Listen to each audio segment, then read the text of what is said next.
große göttliche Liebe kann nicht funktionieren, wenn die goldene Kugel mit Efeu überwachsen ist. Hast du deine Dualseele oder nervt sie einfach nur? Willst du gar nichts mehr mit ihm oder ihr zu tun haben oder er oder sie ist der schlimmste Mensch überhaupt? Ja, dann bist du heute richtig bei diesem Video. Herzlich willkommen. Genau um dieses Thema geht es. Ich werde einmal mehr ganz frei sprechen. Ich wollte schon länger dieses Thema ansprechen, habe es ja auch bestimmt schon mal gemacht in der Vergangenheit, aber weil ich mich auch selber weiterentwickle, mache ich immer mal wieder so in gleichen Themen auch Videos.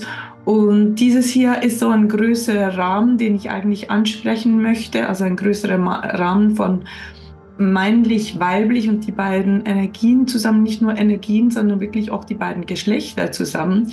Aber das Ganze kann man schön angehen, indem wir einfach mal von dieser Aussage ausgehen, ich nerve oder ich hasse meine Dualseele, sie nervt, ich kann sie nicht mehr sehen, ich will sie loshaben, er macht immer das, sie tut immer das und so weiter. Insgesamt geht es bei Dualseelen, bei einer Dualseelenreise, einer Entwicklung, die stattfindet, indem man mit dem Thema Dualseele in Berührung kommt, dann findet eine innere Entwicklung statt, eine Heilungsarbeit, die jeder für sich zu leisten hat.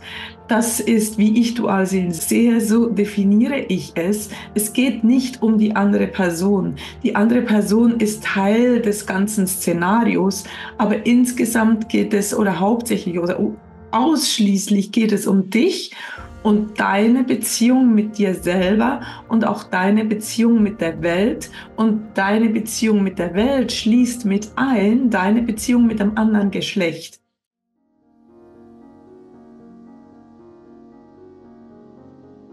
Und wenn du jetzt einfach dastehst, wo der Inhalt dieses Videos anfängt, nämlich er sie nervt, will sie nicht mehr sehen, sie oder er ist was weiß ich, alles, was man sich vorstellen kann, negative Dinge, dann heißt das, dass es hier bei dir und nicht bei ihm und nicht bei ihr, respektive da vielleicht auch, aber dieser Teil interessiert uns herzlich wenig, weil wir hier mit dir sitzen, dass es hier bei dir Dinge zu heilen gibt. Weil, wie gesagt, Dualseelen, das ist auf einer gewissen Ebene, das betrifft dich, mit diesem Partner, mit dieser Person, die du kennst, die in dein Leben getreten ist, meistens unverhofft und die sich so leicht nicht mehr aus diesem Leben schubsen lässt. Das fängt da an, geht aber auf andere Ebenen hoch, wenn man so will. Es beinhaltet andere Ebenen mit, nämlich die gesellschaftliche Ebene, die Ebene der Menschheit insgesamt. Und da möchte ich so ein bisschen ansetzen, denn wozu führt das Ganze, wenn du auf deine Dualseele triffst? Wenn du anfängst zu begreifen, wahrscheinlich nach anfänglichen Startschwierigkeiten von, wie kriege ich ihn bloß zurück, dass es um dich geht und um dein eigenes Wohl, die Selbstliebe und den Frieden, den du in dir trägst, den sozusagen frei zu schaufeln. Ne? Ich brauche manchmal das Bild des Efeus, dass eine goldene Kugel überwächst, ne? So im Garten oder so. Dann die goldene Kugel ist schon da. Also der Friede und die Freude und die Liebe in dir, die ist immer präsent. Aber die ist nur überwachsen mit Verletzungen, obwohl die Verletzungen nicht wirklich echt sind, aber gefühlt sind sie echt. Verletzungen, ein Selbstbild, das negativ ist, ein Bild des anderen, das negativ ist, ein Bild von Beziehungen, von Liebe, von der Welt, das negativ ist. Und so ist es überwachsen und so kann es auch überhaupt nicht funktionieren. Eine derart große und hochschwingende, große göttliche Liebe kann nicht funktionieren, wenn die goldene Kugel mit Efeu überwachsen ist, als Beispiel. Und deshalb gibt es da anzusetzen. Ne? Aber insgesamt, wenn das jetzt ganz viele Menschen tun, und das ist ja sozusagen der Stand der Dinge aktuell, dass ganz viele Menschen auf ihre Dualseele treffen oder, ich sag's immer wieder, in irgendeiner anderen Form erwachen, in irgendeiner anderen Form merken, hey, es geht hier um was anderes als um Job, Geld scheffeln, sterben. Ne? Ungefähr in dieser Reihenfolge. Es geht hier irgendwie um mehr. Was ist hier noch? Corona hat eine große Rolle gespielt, dass Leute, einige davon aufgewacht sind, andere nicht, andere sind beide im Tiefschlaf versunken. Kann man leider nichts machen, ist so wie es ist. Jeder zu seiner Zeit, jeder, wenn es für ihn stimmt. Und Genau, und jetzt zurückzukommen auf das Thema sozusagen Mann, Frau. Ne? Und bitte lasst mich mit dem Gender Talk in Ruhe. Ich bin keine Expertin darin. Ich bin so ein bisschen oldschool. Ich rede von Mann, Frau, von männlich-weiblicher Energie. Ich äußere mich dazu nicht negativ zu irgendwas anderem. Ich bin einfach nicht qualifiziert genug, um mich jetzt da im Detail zu allem anderen auch auszutauschen. Ich glaube, dass es in jeder Beziehung am Ende einfach um die Liebe geht und um die gelebte Liebe geht und die erstmal mit der Liebe zu sich selber anfängt, und deshalb ist das Geschlecht so ziemlich zweitrangig. Und dennoch möchte ich jetzt hier, weil wir in den letzten, was weiß ich, wie vielen Jahrhunderten mit Mann und Frau, mit diesen zwei Begriffen gelebt haben und davon ausgegangen sind, dass es diese beiden Geschlechter, sage ich jetzt mal, gibt, diese beiden Energien gibt, werde ich davon sprechen und nicht von allen anderen Formen und Grauzonen und was es da noch gibt. Wie gesagt, völlig urteilsfrei, einfach um die Sache zu vereinfachen. Gut. Wenn ihr jetzt also da steht, wo ihr sagt, hey, der andere kann den nicht mehr sehen, dann ist auch da der andere für euch Spiegel und Hilfe. Der hilft euch, den könnt ihr wirklich als Werkzeug benutzen, um zu merken, ich habe hier noch, sei es Glaubenssätze, höchstwahrscheinlich, was damit zusammenhängt, weil Glaubenssätze entstammen irgendwoher, höchstwahrscheinlich negative Erfahrungen mit dem anderen Geschlecht, höchstwahrscheinlich Erfahrungen in der Kindheit mit Mutter, Vater, die euch geprägt haben in einer Art und Weise, dass ihr daraus abgeleitet habt, wie ihr über Männer oder Frauen allgemein denkt.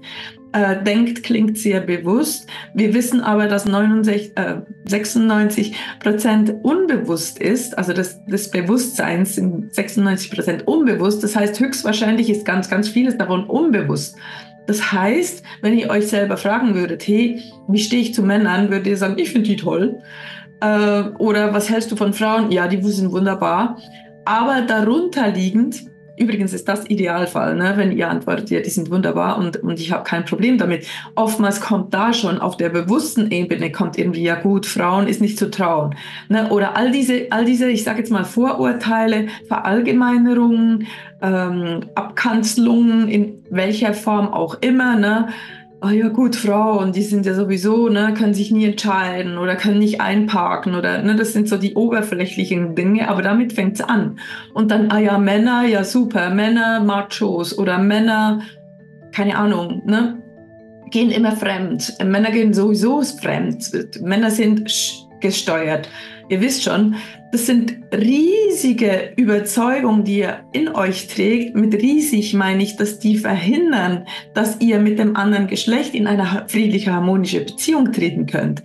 Weil dieses Unbewussten wird sich immer wieder bemerkbar machen. Ne? Nämlich, ihr habt immer recht, ihr manifestiert eure Realität. Das heißt, wenn ihr in euch trägt, Männer sind gesteuert, dann werdet ihr diese Erfahrung machen, dass ein Mann sozusagen sich nicht kontrollieren kann, dass der mit jedem, was hier dahergelaufen kommt, halt irgendwie einfach kurz muss, weil es nicht anders geht. Der kann sich ja nicht kontrollieren.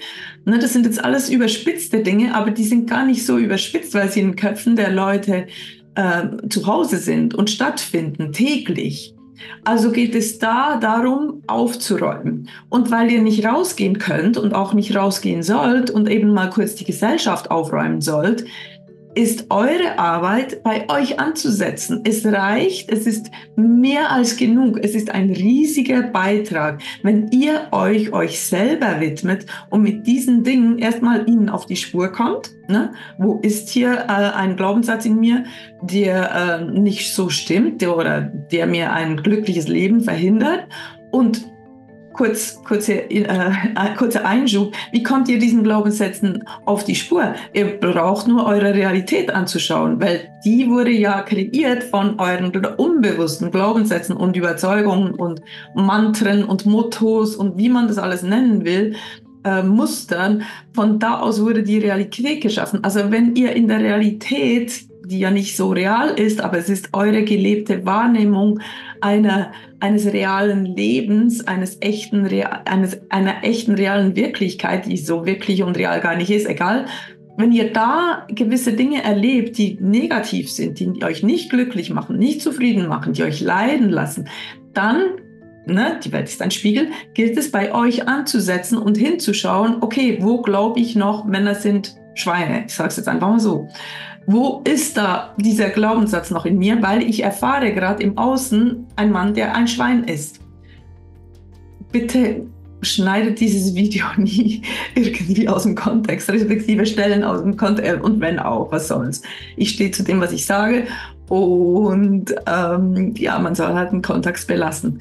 Genau, also darum geht es, dass beide Geschlechter, und das ist eigentlich die Kernbotschaft des heutigen Videos, dass beide Geschlechter über diese Selbstarbeit, über das Erwachungserlebnis, über das zu sich finden, den Prozess des zu sich Findens. Und wie gesagt, ich spreche von dir oder von euch als sozusagen Mikroelement, Mikroeinheit eines Paares, aber viel mehr noch auf der Makroebene der Gesellschaft, von wegen Frau und Mann dürfen wieder zusammen, harmonisch zusammenarbeiten und sich annehmen und sich wertschätzen und sich fördern und sich verstehen und sich zuhören.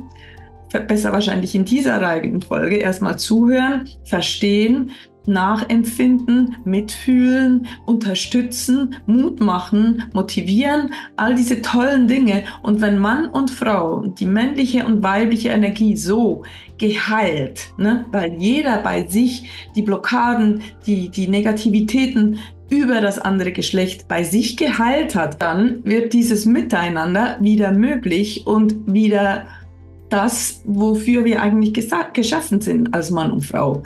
Und wenn ihr jetzt irgendwo steht, wo ihr euch angesprochen fühlt von diesem Videotitel, nämlich der andere nervt, ich kann so nicht, ich will den nie mehr sehen, dann wisst ihr einfach nur, respektive ihr könnt so damit umgehen, dass ihr das als Hinweis nehmt, dass da eben diese Harmonie noch nicht stattfindet, dass da noch nicht gelebte Liebe ist. Und wenn ihr noch so sagt, ich würde alles tun, um mit ihm zusammen zu sein. Ich würde alles geben, damit sie heute wieder hier steht. Ich würde alles geben, dass diese 3 wunderschönen Tage, die wir zusammen hatten, dass die morgen gleich wieder stattfinden können.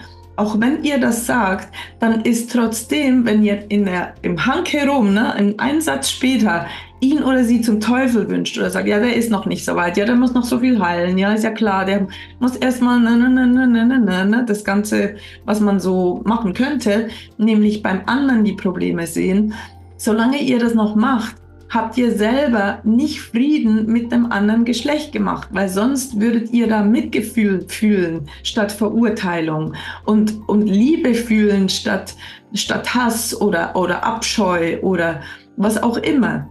Und deshalb ist es so wichtig, dass ihr diese Hinweise sozusagen, wie euch der andere fühlen lässt, ernst nehmt, aber erneut in Bezug auf euch selber und dann hingeht und sagt, okay, ich habe erkannt, da ist noch was, da steht noch was im Weg. Ich bin noch nicht voll und ganz im Frieden mit dem anderen Geschlecht. Da ist scheinbar was vorgefallen, das mich anders hat denken lassen. Und ja, das können vergangene Leben sein, das kann dieses Leben sein. Ich sage immer, es spielt überhaupt keine Rolle, wann das stattgefunden hat. Es geht darum, dass es hier und jetzt noch in einer Form präsent ist. Es gibt ja keine Zeit, das ist jetzt präsent in dir und das gehört da nicht hin, weil es ein großes Hindernis ist für das, was du eigentlich erreichen möchtest, nämlich eine harmonische, wunderschöne Beziehung mit ihm oder ihr. Und was wir als Gesellschaft erreichen möchten, nämlich ein harmonisches Miteinander, wo nicht der andere den anderen verurteilt oder lächerlich macht oder in den Dreck zieht oder jetzt Feminismus von wegen, jetzt haben wir genug gelitten unter dem Patriarchat, jetzt sollen alle Männer sterben und leiden, jetzt sollen die mal schauen, was sie uns angetan haben, all die Jahrhunderte lang, jetzt ist es Zeit, dass die auf den Scheiterhaufen kommen, dass wir die verbrennen, so, jetzt ist mal Zeit. Das ist alles, geht in die völlig falsche Richtung. Das ist nicht die Lösung. Die Lösung ist, wie gesagt, ein Miteinander. Und da, ich habe es, glaube ich, genug aufgezeigt, ist diese Dualseelenreise so essentiell. Unter anderem, es gibt so viele anderes, ne, so viele andere Wege des Heilens und des Erwachens. Aber dies ist eine Form, wie ihr heilen könnt für die Gesamtheit, fürs Kollektiv und auch für euch selber.